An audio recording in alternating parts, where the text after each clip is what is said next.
Keeping it real.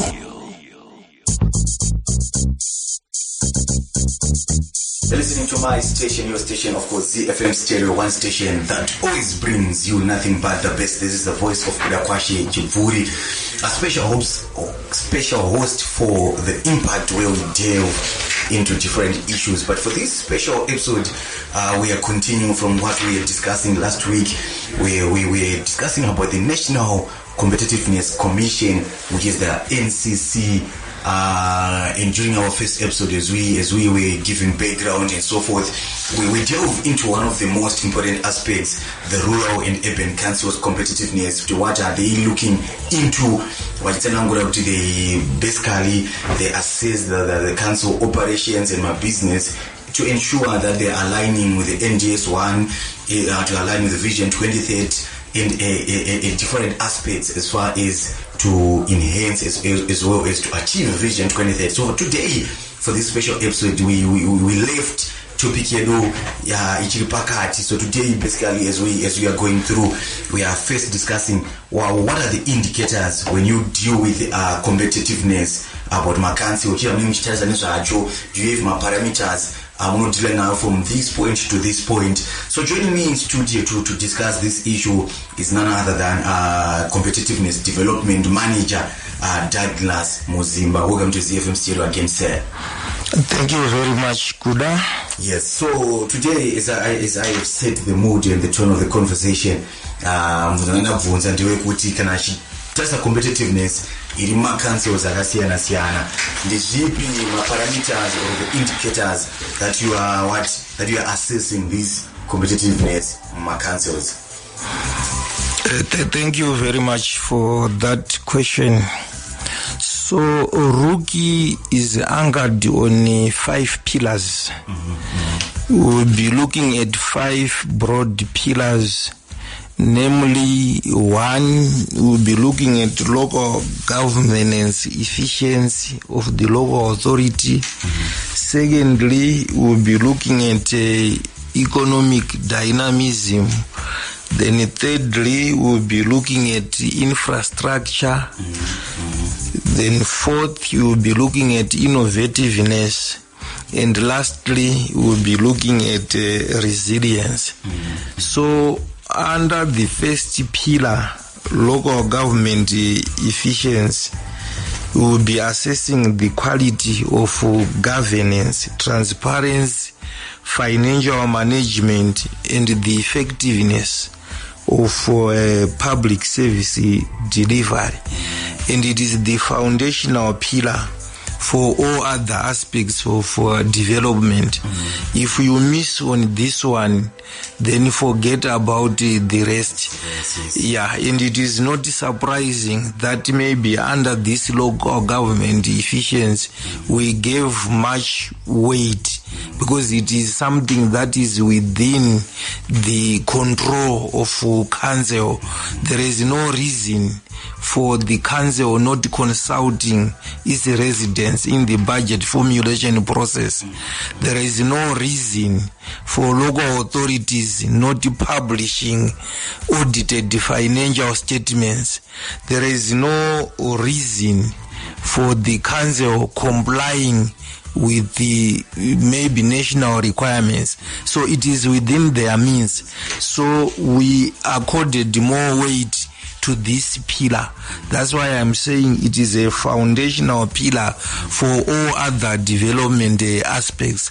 Then on the second pillar, on economic dynamism, we will be measuring the vibrancy of the local economy, the ease of doing business and the cost of doing business within a particular local authority, the level of investment, the role of the council in facilitating economic activity.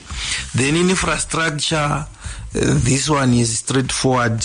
We'll be looking at the physical aspects, including transport, water, issues to do with roads, health, and education.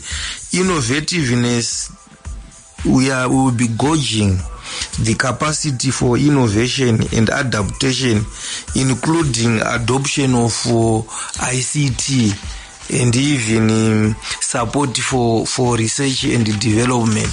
Then lastly, on resilience, we will be measuring the council's preparedness and the capacity to withstand, respond to, and recover from unforeseen contingencies, even like natural disasters.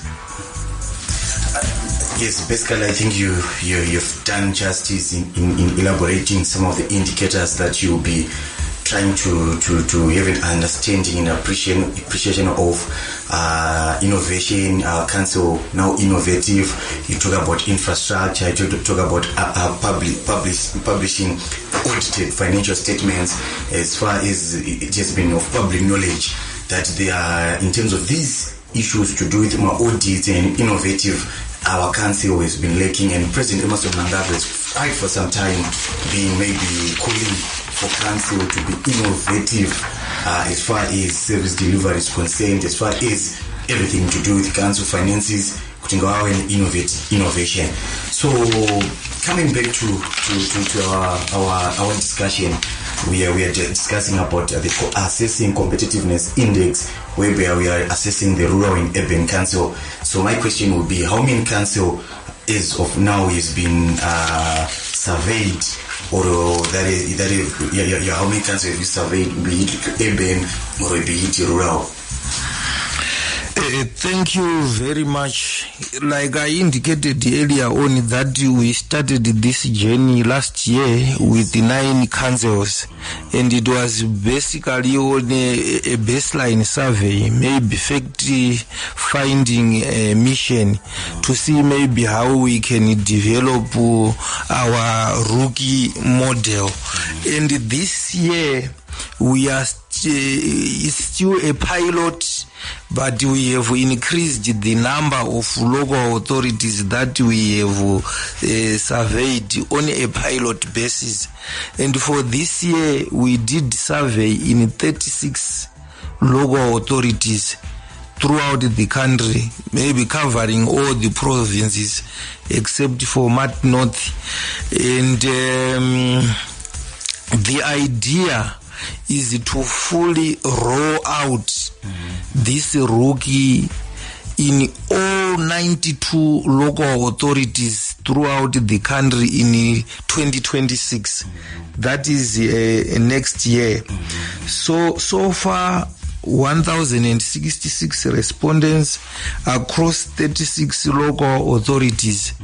And the good thing is each local authority category is represented. The city councils, I think we did 6. Town councils, I think we did 11. Then for municipalities, we did 9. Then the local boards, we did 3. Then the rural and district councils, I think we did 13. So all the local authority categories, they are represented there. And so far, maybe from what is coming out from the survey, let me also take this opportunity to highlight that, is that in as much as councils are engaging residents, and by residents I mean the formal businesses, the informal sector, I also mean the individuals or household, including the council representatives. That's what I mean by residents. So what is coming out is that in as much as councils are engaging residents in the budgetary processes, but when it comes to circulation of publishing of audited financial statements, I think that we have a serious issue there, and this creates a confidence deficit which inhibits competitiveness. Ratepayers, they want value for money, value for their money. If they are not sure what their money or rates are being used for, you will find that the compliance levels will be at their lowest ebb, and this in turn inhibits on service delivery.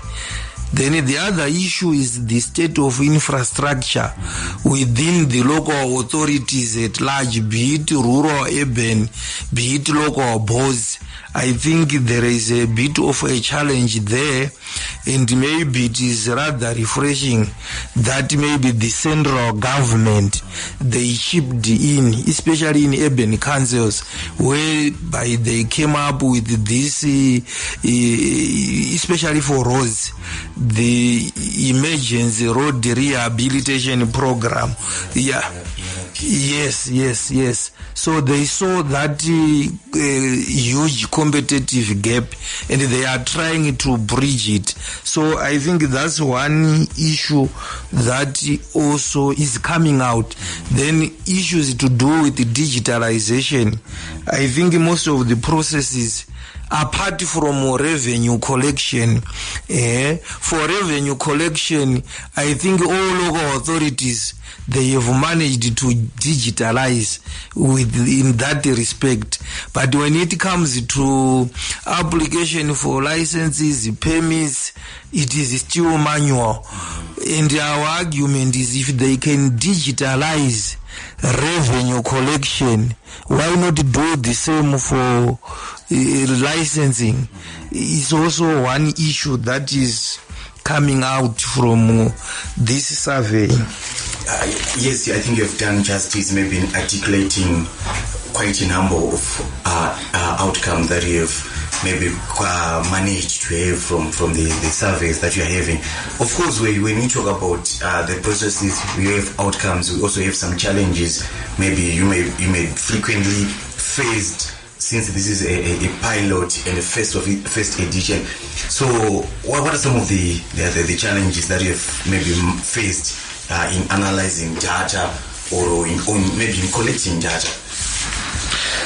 Thank you very much, and I think you pointed it very well, that new things, obviously there will be these teething problems. Yeah, so this survey being a pilot, obviously it is not without its own challenges. They are there, but they are not insurmountable. And maybe the first challenge that we encountered, especially in the data collection phase, is the limited appreciation of the competitiveness concept within the generality of the Zimbabwean population. And because of that, because of the lack or the limited appreciation of competitiveness, you will find that the interest to participate in the survey, it was somehow lost. And let me maybe also highlight that at this stage, Rucci is a perception-based. We will be asking about respondent perception, which we are now using to calculate this index. And being perception-based, you find that it is somehow a bit subjective as opposed to being objective, because it is perception-based. It is the opinion, it is the thinking of the respondent, and sometimes maybe it's about the mood that you find the particular respondent in at that particular time. So maybe going forward, what we intend to do is to fuse maybe this soft data from the respondents with the hard data, which is factual, especially as we are rolling out this program in full next year. And let me also highlight maybe one major challenge that we encountered. It is the geographical dispersion of respondents within a local authority. And I think that was a huge challenge, especially especially for the RDCs, rural development, rural district councils. Yes, so you have to transcend maybe a distance of hundreds and hundreds of kilometers, and maybe having a fair representation in those particular councils. It might have been a bit of a challenge, as opposed to urban councils where respondents are concentrated within a certain locality. Then the issue of survey fatigue, they feel maybe the surveys have been so many of the surveys. And lastly, maybe because of the lack of appreciation of competitiveness I alluded to earlier on, you find that there was maybe in terms of cooperation from some local authorities, it was not as what we expected, and some of them they viewed as if maybe we are on a fault finding mission, or we are on a naming and shaming mission, which is not the case. Yes. Well, you know, maybe sometimes also foot again. Yeah. So a lot of issues, some will give maybe political connotations to all this exercise, you know. So maybe for listeners who might also need to be updated on this, how frequently will be the index updated? What mechanism are in place to ensure consistency over time? This index will be done on a yearly basis. Starting next year, 2026, we'll be covering all the 92 local authorities. And remember, I said we started last year with a pilot with 9 councils, this year 36 councils, and in all this will be, in all these pilots, we will be trying to develop an index that will not change in the foreseeable future, so that the rankings of the local authorities are not as a result of the methodological changes.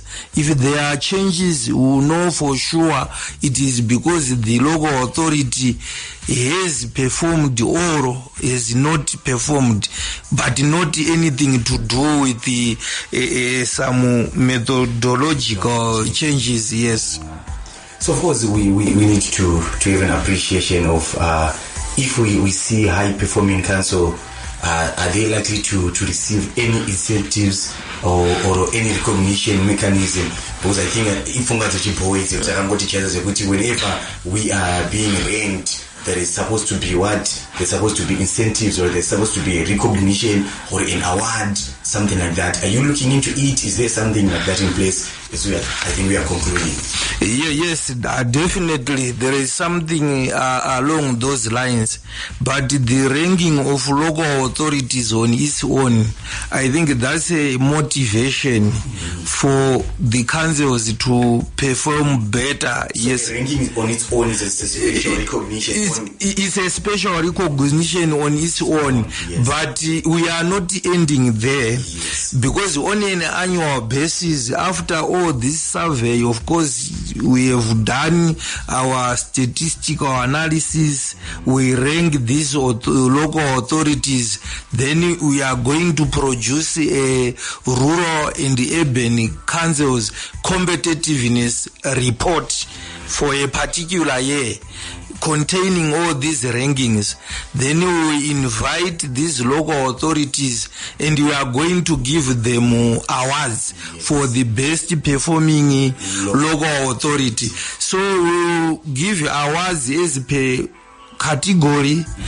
The cities, top performing city council, top performing town councils, top performing municipalities, top performing local boards, then lastly top performing rural district councils, then you have the overall top performers.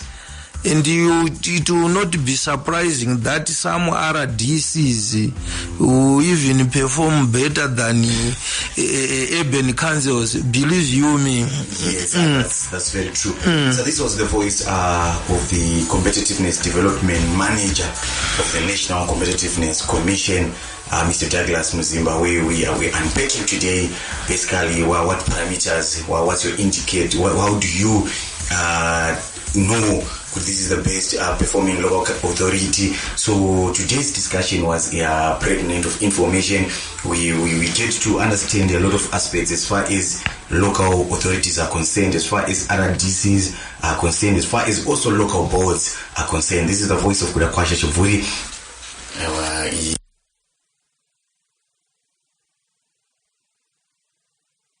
Feel the summer of the hottest station in the nation. See the platform.